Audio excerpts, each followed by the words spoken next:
নমস্কাৰ, আমাৰ ৰূপজ্যোতিষ ব্লগলৈ সকলোকে স্বাগতম জনাইছোঁ। খটখটিৰ ৰিপৰ্ট আহিছে। আজি খটখটিত বহুত পাছ কৰিছে বুলি এজনে জনাইছে।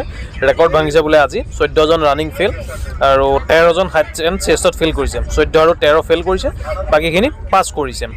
14 আৰু 13 কিমান হৈ গ'ল? 27।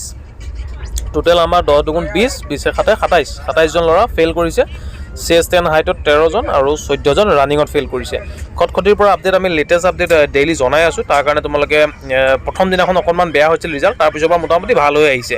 ইয়াতে গোটেইখিনি পাছ বুলি কৈছে। ফটো মই যিহেতু বিচাৰোঁ, ফটো বেছি মাৰিব দিয়া নাই আৰু মোবাইল এনিটাইম উলিয়াব যিহেতু নিদিয়ে, সেইটো কাৰণে এইখিনি ল'ৰা ফিজিকেল পাছ কৰিছে।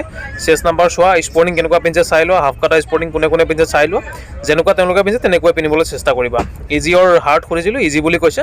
টোটেল প্ৰেজেণ্ট 78 আছিলে, 14জন ৰানিং ফেইল আৰু হাইট চেষ্টত 13জন ফেইল। এইখিনি আছিলে আমাৰ খটখটিৰ আপডেট, আজিৰ আপডেট 5 অক্টোবৰৰ এইখিনি আপডেট।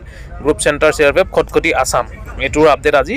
আৰু যিসকলৰ খটখটিত আছে তোমালোকে কমেণ্ট কৰি জনাবা, আৰু যদি তোমাৰ নাই, তোমাৰ বন্ধুৰ যদি কাৰোবাৰ আছে তেন্তে ভিডিঅ'টোক শ্বেয়াৰ কৰি দিবা, তেওঁ যাতে লেটেষ্ট আপডেটখিনি গম পাই থাকে। Thank U.